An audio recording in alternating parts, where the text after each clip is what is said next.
جی حالانکہ اب یہ حدیث پڑھنے کی ضرورت نہیں ہے، اس لیے کہ وہاں نبی کی بات ہے اور سامنے نبی کی بات ہے، تو ہمارے نبی کے مقابلے میں کسی نبی کی بات چلنے والی نہیں ہے، وہ حدیث گزر چکی۔ جب نبی کی بات ہمارے نبی کی موجودگی میں نہیں چل سکتی تو دوسرے آدمی کی بات کیا چلے گی؟ نبی کی موجودگی میں موسیٰ کی بات نہیں چلنے والی ہے تو دوسرے کی بات کیسے چل سکتی ہے؟ کسی پیر کی، کسی امام کی؟ اب یہ حدیث سن لے، بات واضح ہو جاتی ہے۔ ایک مسئلہ حضرت عمر بتا رہے ہیں اور ایک مسئلہ نبی بتا رہے ہیں، کس کی بات لینا؟ صحابہ کرام کا عقیدہ دیکھیے، کون سی بات لینا؟ نبی کی بات آ گئی، صحابی کی بات آ گئی، کس کی بات لینا؟ صحابی کی کہ نبی کی؟ چلیے حضرت عمر کی ایک بات ہے، ان کے بیٹے کیا بول رہے ہیں اس کے بارے میں، حدیث اس طرح وعن ابن شهاب ان سالم بن عبد الله حدثه انه سمع رجلا من اهل الشام وهو يسأل عبد الله بن عمر عن التمتع بالعمرة الى الحج فقال عبد الله بن عمر هي حلال فقال الشامي ارايت ان كان ابي ان اباك قد نهى عنها فقال عبد الله بن عمر ارايت ان كان ابي نهى عنها وصنعها رسول الله صلى الله عليه وسلم امر ابي اتبع ام امر رسول الله صلى الله عليه وسلم فقال الرجل بل امر رسول الله صلى الله عليه وسلم فقال لقد صنعها رسول اللہ صلی اللہ علیہ وسلم رواہ الترمذی فی کتاب الحج۔ حضرت امام ترمذی حدیث پاک کو اسے کتاب الحج کے اندر لائے۔ ایک آدمی شام سے آیا، سیریا سے چل کر، بولے عبداللہ ابن عمر کا گھر کدھر ہے؟ بولے بورا۔ السلام علیکم۔ وعلیکم السلام۔ میں آپ سے ایک مسئلہ پوچھ رہا ہوں، آپ حضرت عمر کے بیٹے ہیں، عبداللہ ابن عمر ہے، آپ سے ایک مسئلہ پوچھنا ہے، پوچھو۔ بولے حج تمتع کرنا کیسا ہے؟ حج تمتع سمجھتے ہیں نا؟ احرام آپ نے باندھ لیا اور اس کے بعد عمرہ کرنے کے بعد آپ نے احرام اتار دیا، پھر آپ کے حج کے ارکان ادا کرنے، پھر آپ دوسرے پھر سے پہن لیجئے اس کو، احرام کو۔ قران میں کیا ہوتا ہے؟ عمرہ کرنے کے بعد احرام نہیں اتارا جاتا، ملا ہوا۔ تو حج تمتع کرنا کیسا پوچھ رہا ہے۔ ابن عمر کہتے ہیں یہ حلال جائز ہے۔ اب پوچھ رہا ہے، وہ اعتراض کر رہا ہے، لیکن آپ کے ابا حضرت عمر حج تمتع سے روکتے تھے، ان ابا کا قد نہا عنہا، بیٹے سے پوچھ رہے اتنے بڑے صحابی کے بارے میں، کہہ رہے تمہارے باپ تو منع کرتے تھے۔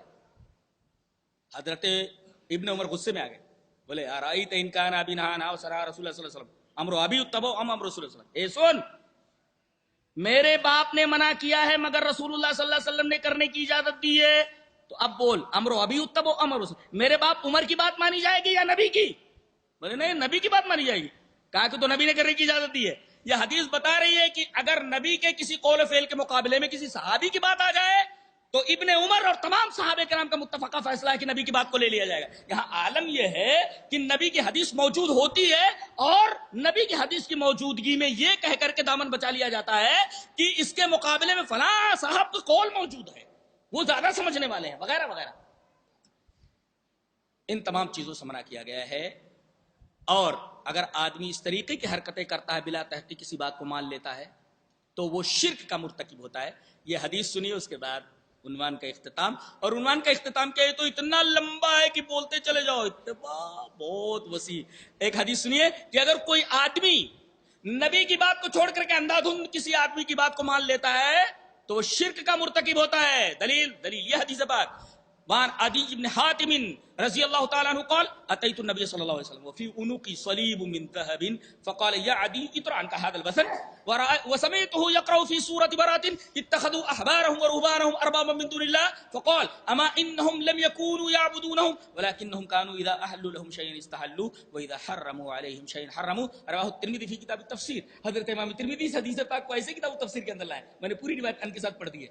حضرت عدی بن حاتم فرماتے ہیں کہ میں نبی کریم صلی اللہ علیہ وسلم کے پاس آیا، اس وقت میں مسلمان نہیں ہوا تھا، میرے گلے میں سونے کی ایک سلیب تھی، کراس میڈ آف گولڈ، سونے کی زنجیر وہ تھی، سلیب تھی میرے گلے میں لٹکی۔ آپ نے فرمایا اس بت کو اتار دے، یا ٹھہریے آپ، بت کو اتار دے۔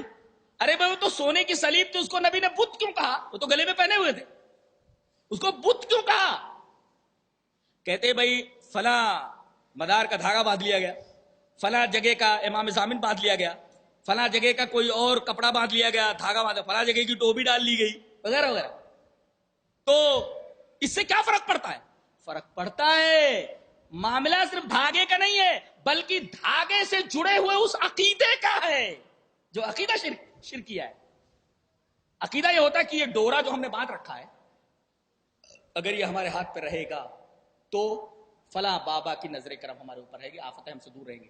مسئلہ دھاگے کا نہیں ہے، دھاگے سے جڑے ہوئے اس عقیدے کا ہے جو عقیدہ شرکیہ ہے. اس وجہ سے اس دھاگے کو پہننے سے منع کیا گیا ہے. مسئلہ دھاگے کا نہیں، دھاگے سے جڑے ہوئے عقیدے. اب مسئلہ سلیب کا نہیں، سلیب سے جڑے ہوئے عقیدے کا ہے کہ سلیب جو باندھ رہے ہیں اس پر حضرت عیسیٰ علیہ السلام کا سایہ، کہا کہ اس بت کو اتار پہ. اور وہ بت ہے، کتنے لوگ ہیں جو بت باندھے رہتے ہیں یہاں پیروں میں، کہاں اس بت کو لٹکائے پھرتے. کوئی کہنے والا نہیں کہ اس بت کو اپنے ہاتھ سے اتار پھینک، اس بت کو اپنی گردن سے نکال پھینک، یہ سب بت ہے. اس کے بعد میں اتار دیا.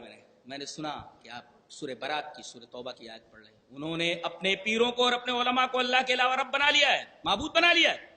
کہنے لگے کہ اے اللہ کے رسول کیا بات کر رہے ہیں، ہم تو اپنے پیروں کو اور اپنے علماء کو سجدہ نہیں کرتے، ان کی عبادت نہیں کرتے، رکوع سجدہ نہیں کرتے، تو آپ کیسے کہہ رہے ہیں اللہ کے علاوہ رب بنانا.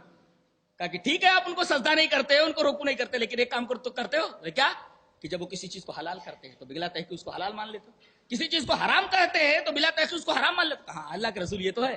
کہا کہ یہی چپ چاپ بلا تحقیق کے ان کی حلال کردہ چیز کو حلال مان لینا، حرام کی ہوئی شے کو حرام مان لینا، یہی تو ان کو رب بنانے کے مرادف ہے.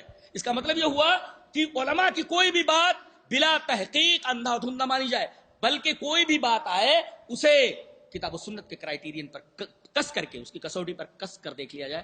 وہاں سے اگر اوکے ہو جاتا ہے تو ایکسپٹ اٹ، اور اگر وہاں سے اوکے نہیں ہوتا ہے تو ریجیکٹ اٹ. یہ رہا مسئلہ اتباع رسول کا. اور بات خلاصہ ہو کر کے جوہری طور پر یہ سامنے آئی کہ اتباع ہی میں کامیابی ہے، اور اتباع ہی وہ راستہ ہے جو جنت کی طرف جاتا ہے. اور اتباع کا یہ مفہوم ہے. نبی کی اتباع کے علاوہ ہمیں مکلف نہیں بنایا گیا کسی اور کی اتباع کا، لہذا خواہ اس کو دین میں شامل کرنا یہ شریعت سازی کے سوا اور کچھ نہیں. اللہ تبارک و تعالی ہمیں اس بات کی توفیق دے کہ ہم نبی کریم صلی اللہ علیہ وسلم کی صحیح اتباع کرنے کی کوشش کریں. بآخر دعوانا الحمدللہ.